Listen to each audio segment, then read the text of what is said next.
Hi, everyone. I'm Mara Webster with SAG-AFTRA Foundation, and thank you so much for tuning in to watch another one of our Conversations at Home videos today. I want to continue reminding everyone watching these videos that as a nonprofit organization, we're continuing to raise money for a COVID-19 Emergency Assistance Fund. This is working to support SAG-AFTRA members who are out of work right now with all of the film and television productions being closed. So please check out the details below this video and consider supporting if you're able to in any way. And today we're joined by the wonderful Mark Duplass to talk about all things to do with the morning show. And I wanted to actually start by asking you how kind of homeschooling and balancing that with shifting your work process to home has been, because I think those are two entities that in the workplace people have always expected to live separately, but now they're really coinciding in this different way. Yeah, I mean, it's definitely been a bit of a challenge, but I also do work from home quite a bit when I'm in writing mode and in producing mode. So it's not that different for me to be home in my pajamas trying to be, productive. But our kids are a little older. They're 8 and 12. So I think that they're a little more self-sufficient with the remote schooling, and we had a better time of it than some of the lore I heard and read about in social media, where it seemed like a lot of people struggled. So, we are very aware of the immense privilege that we have to be able to be safe and healthy and not worried significantly about money right now, and be able to kind of hunker down and do our thing. So we're all good. Thanks for asking.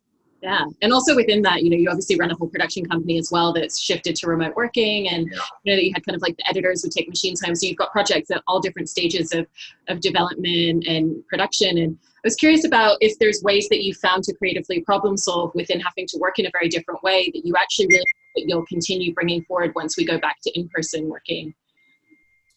Yeah, for me, I think that, obviously this biggest shift has been we've shut down our offices and everyone has gone home and is working remotely. We've lost that community aspect, which is a bummer. But other than that, I mean, honestly, in terms of being able to watch cuts of things that are coming in, being able to read scripts and feedback on them, it's not significantly different from our normal workflow, And as far as me personally, I've kind of gone into more of an introspective writing mode, and I've been trying to think about what kind of stories are going to be important to tell. And we've already been leaning that way as a company over the last few years, but in light of everything that's going on, I think it's really put a more fine point on how can we be a part of the solution to all of our problems. And if we're going to tell a story, it better fucking count, is really kind of the way we're looking at it.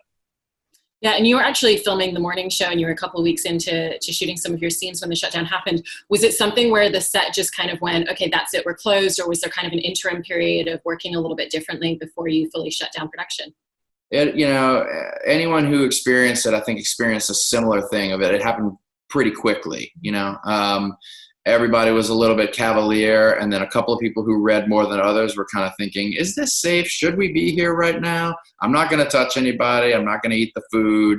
And then within 24 hours, it was shut down.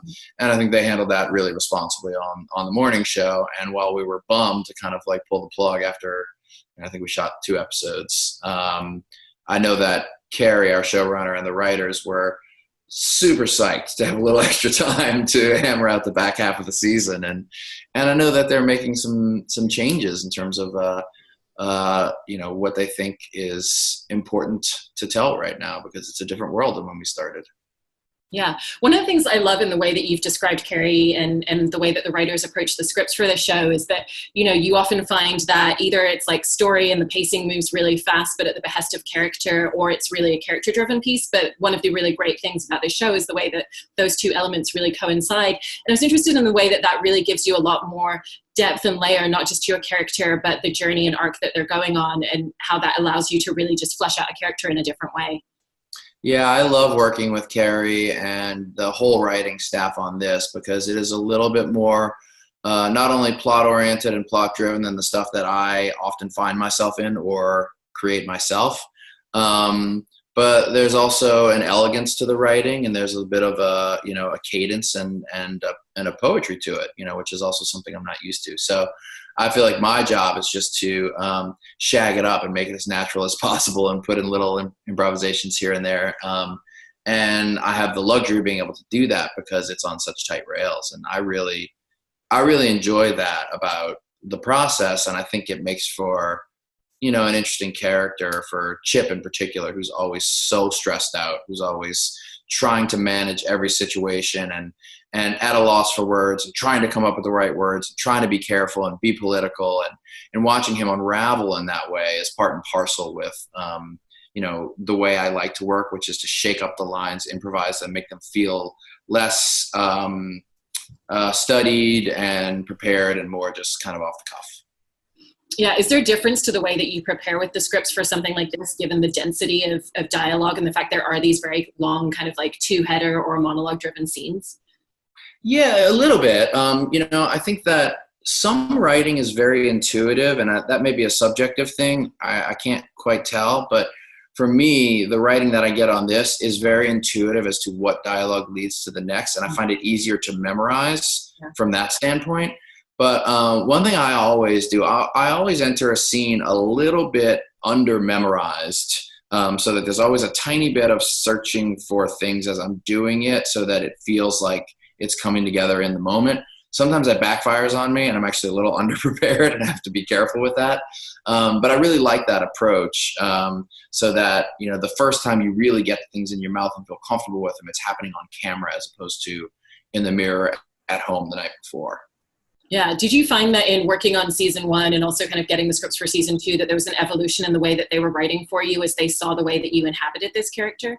Yeah, 100%. I think that we talked a lot about it in season 1, you know, that the heart of Chip kind of came to the forefront of this character, and the person who saw himself as the better version of the toxic white male in power, and then kind of realized as the culture shifted underneath him and started moving at such a rapid pace that what he thought was ahead was, in the grander scheme of things, woefully behind, and the existential crisis that sent him into, and making that character a person who was genuinely trying to make reparations, not just to save his job or because he would get in trouble for not having been woke enough, but because he genuinely cared. And that element came forward a little bit more than maybe we had initially anticipated.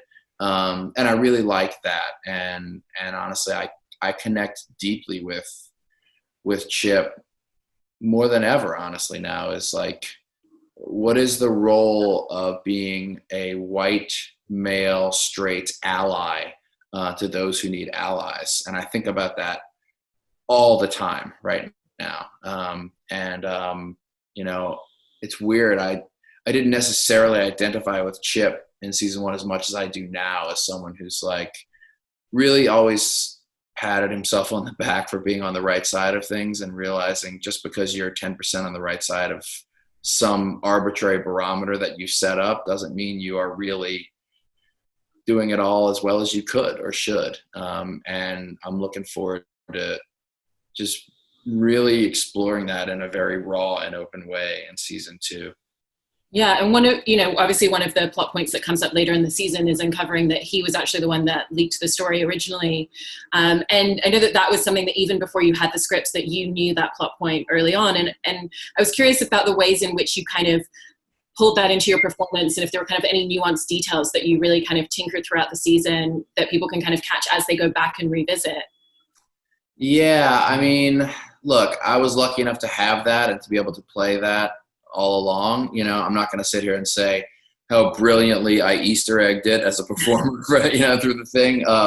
It was quite a simple thing for me, which is, Chip is very good at his job. He's very good at managing people and getting them to do what they want while also being a generally decent human. But he unravels through the course of the season, partially because he starts to become aware of how much he has actually enabled this toxic environment and the work he could have done to stop some of this. But I think the larger part of it is, really just his feelings for Alex. And that is really his Achilles heel, And for me, I just hung on to this thing that Chip is so powerful and capable of doing so many things. He's so politically astute at maneuvering. But when it comes to the way he feels about Alex, ultimately, this is going to be a problem for him in terms of keeping his professionalism above water. And I think the reason he did leak that to the Times was less about, I think that this is the right thing to do in the long run, and was more about, I'm going to get rid of this fucking asshole. And then Alex, who I love more than anything in the whole world, is going to be able to keep her job. And I think that's what it started for him.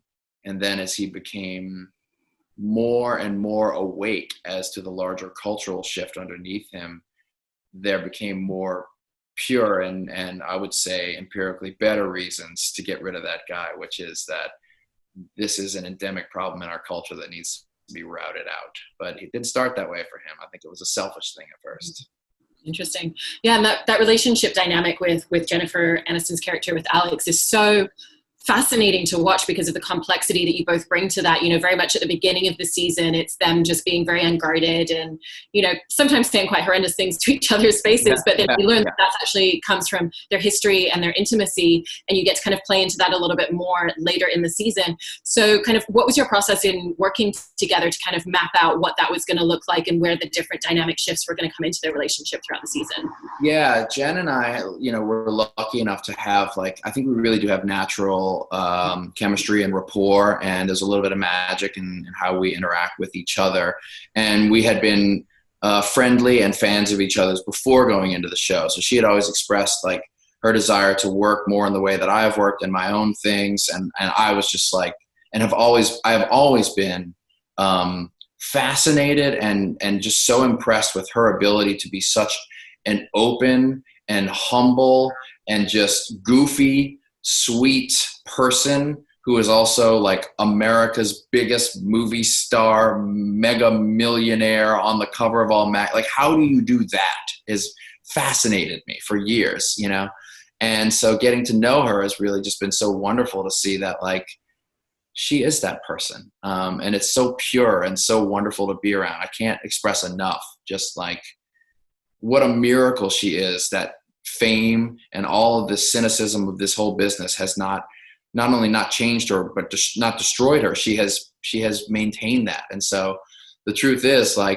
I am a little bit in love with Jen in that way. And she is a little bit in love with me in the way that I like to work. And we have that work husband wife vibe together that sometimes you get it, sometimes you don't. So it wasn't a lot of preparation for us. It kind of, I don't know, we always say, we fell off the truck that way. And sometimes you get lucky and sometimes you don't. I feel like we got a little lucky. Yeah. Did the two of you consider at all what their limits were going to be with each other and how far they could push each other and kind of how they could behave with each other before it wouldn't necessarily feel believable at all? Yeah. I mean, look, a lot of that luckily is in the DNA of the writing, and the writing is really, really, thoughtful and dialed into that point. So we weren't working from the ground up in any way, shape, or form. But our feeling was that we would try to make the scenes when we connect feel so full of just raw understanding and deep familial love for each other that would open up the top end of the vitriol we could throw at each other and still have people stomach it. So that that would be the goal, is the bedrock is so strong that you can handle when we're emotionally punching each other in the face. And, in terms of watching the way that Jennifer and Reese produce this show, and obviously since that's a realm that you're working heavily and consistently, are you kind of paying attention to the way that they're doing what they're doing day to day, the way that they're kind of developing everything and running the script? And are there things that you've taken away that you really want to try and absorb into the way that you work and your own process from it? Yeah, tons of things, to be perfectly honest. So first of all, I don't produce anything near this size and scope, this many cast members, this many storylines. The budget of the craft service of this show for 3 days is the budget of one of my whole movies, So I'm constantly learning how to, what it's like to be inside of a big machine like that, But I think the thing that really struck me the most is, and this is a little bit part and parcel with how I describe Jen as a person, is that, this is a show and a set that's primarily run by women, and it's run by women who came up in positions where they were valued mostly as actors and what they could bring there, and they felt that they were not always treated as well as they could be, and they felt that they didn't always have power. And a lot of times when people get that power, they don't wield it so well because they've been waiting for it for a long time. And you feel so deeply from Reese and Jen in the way that they respect your opinions, in the way that they respect their directors, the below the line crew, the background. There is this feeling of, I am now finally in a position of power and I've been waiting to be here and I'm going to do this really well and really thoughtfully. So I'm not just saying this to shine on. I mean, it's really, they're very good bosses because they have had not good bosses. Mm-hmm. And kind of similarly, the way that Mimi Leader approaches the way that she runs everything as well, it sounds like you've kind of taken a lot from that along the way because, she's really kind of represented that this intersection of independent cinema being more focused on how everything's running, like the filmic style of something and the development of character doesn't have to be only existent in this smaller world, that it can exist in these bigger ecosystems as well. So how has that shifted your mindset?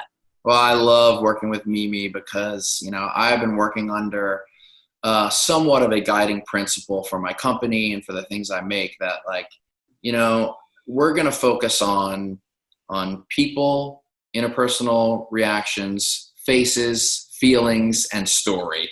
And we're not really going to worry about big camera moves and gloss. We're going to go into the Cassavetes realm. Right. And Mimi is basically like, hey, dumbass, you can do both.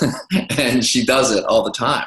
And she does it incredibly well. So for me, the things that I glean from Mimi are go bring all of those things, go bring all of those interpersonal nuances, and I'll appreciate them and I'll be there to guide you.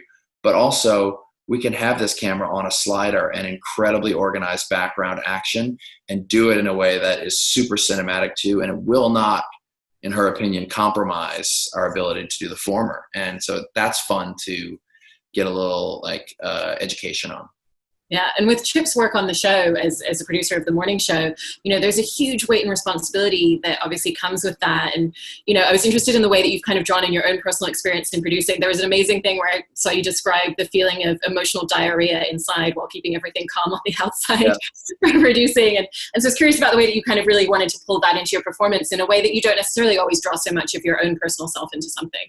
Yeah, I mean, look, there's certainly a similarity between me and Chip on a just sort of like basic quotidian day-to-day level of there is a ship here with many people that needs to be kept afloat, and I'm in charge of the ship. And if someone needs to ingest the stress and put a smile on so he can be sort of the captain or the dad or the uncle or whatever it is, that is my role as a producer, and that is Chip's role as the producer of the show. That being said, there's one massive difference. Chip is running a live television show.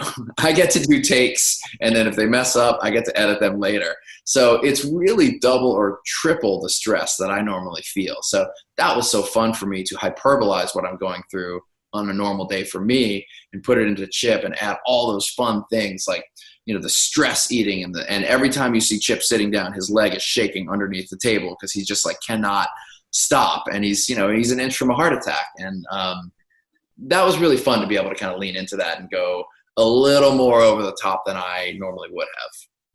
Yeah, and then in episode 8, I think it was the one where we kind of had the step back to the Vegas scene, and that seems like it must have been an interesting process to take a character that you've already really developed and you've really inhabited them and understood who they are, but then you're actually almost redeveloping them a little bit. So are you someone that likes to develop a lot of backstory and a lot of history for your character? And was that a useful tool if so, or was it something where you had to kind of reimagine parts of who he would have been at that point in time?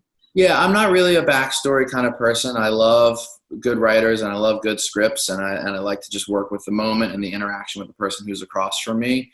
But for the flashback scene, I remember thinking okay, probably the easiest way to calibrate this is if you're operating like Chip is on 7 coffees for this current time frame, just back it down to 4.5 coffees.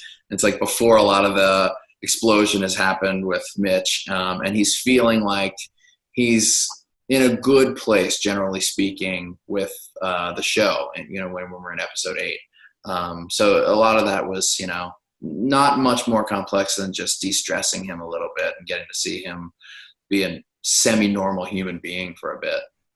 Yeah, and because you mentioned that confrontation that he has with Mitch at the end, I actually wanted to ask about that fight scene, because I think what's so interesting in the choreography and the way that you constructed it is that Chip doesn't seem like someone who really gets himself into fights or knows how to hold himself.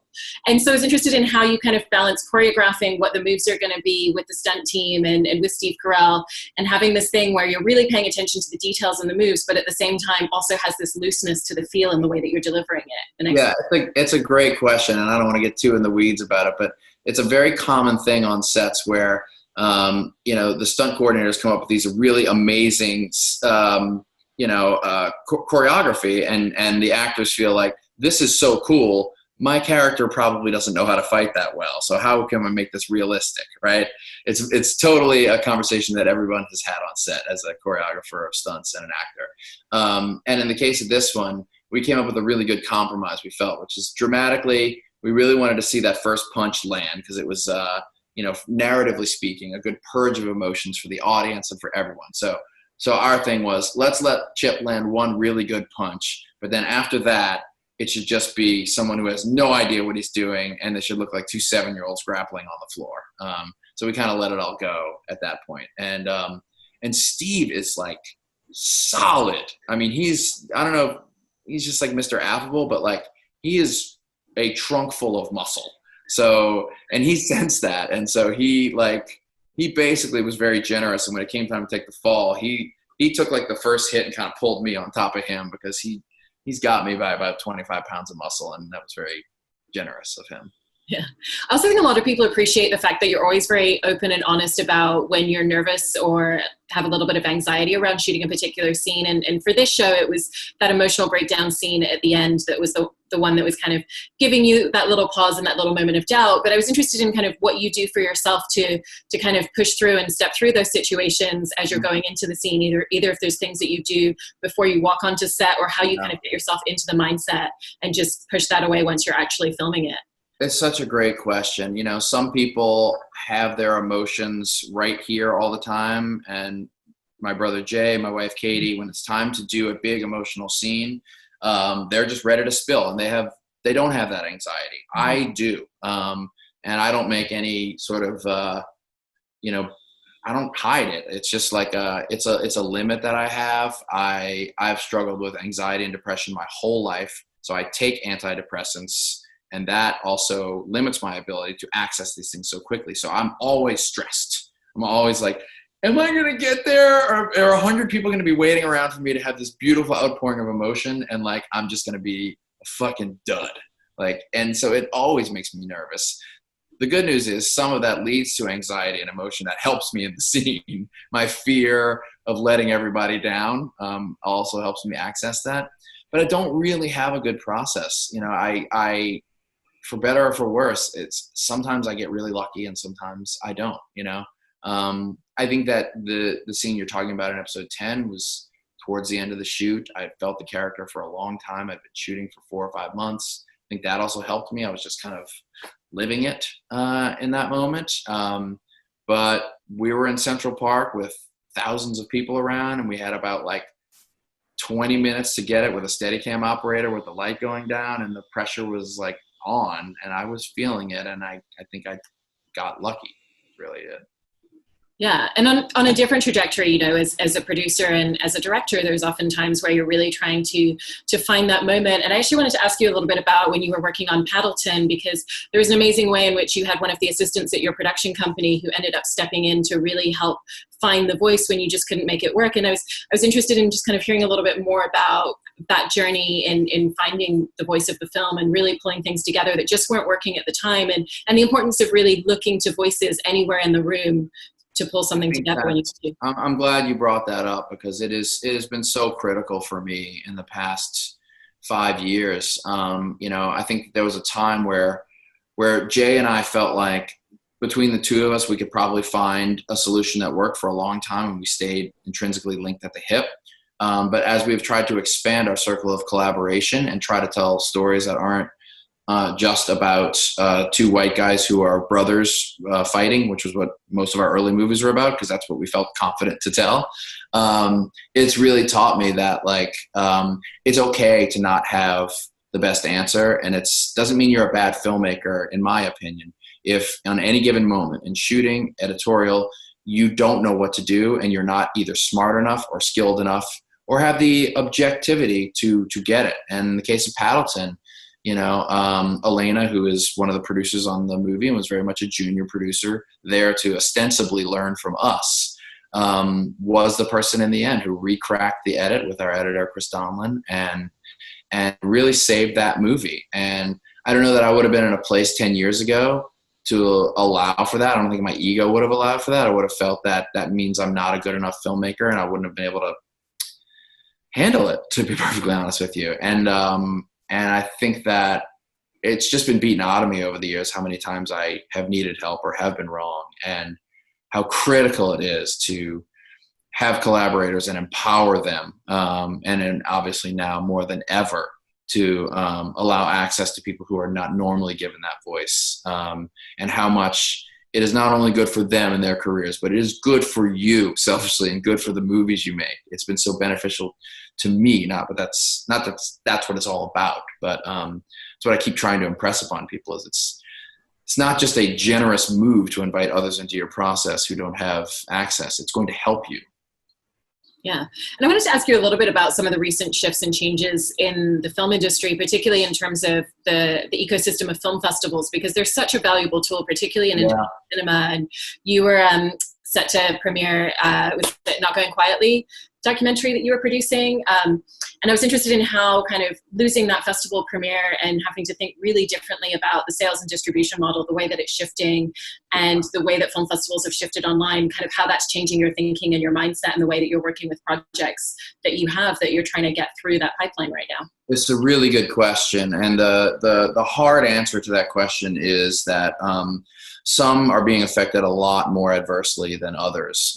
We are fortunate enough that I have an agent and I have a sales agent and people know who we are. So if I don't have the perfect film festival premiere, I'm still going to be able to get in touch with the right buyers and the right, publications through our publicists to do it. So we're going to be okay.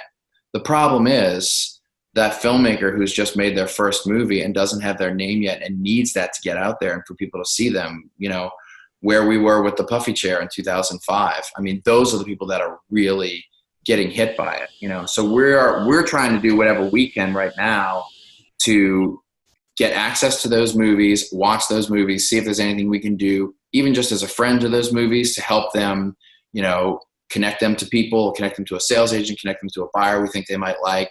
We're also working with certain distributors to tell them, listen, if you're seeing a movie that you really like, but you're not quite sure you're ready to buy it yet, and you're not sure the filmmaker is quite there yet, we're happy to come in and be a part of that process and help you out and get the movie there and add our whatever company skill sets we have in terms of, taking that at B- cut to an A- so that you can, distribute it. We just really, and I really mean this, we really want to be allies right now for the people who are not in as fortunate a position as us right now with the connections, honestly, we've had over the last 15 years. And it's something we've done a good job of in the past with a lot of filmmakers. Quite frankly, it's something we haven't done a good enough job with in terms of filmmakers of color. And we're working on that, and everyone's working on that right now. And we're, as a company, looking deeply inwardly and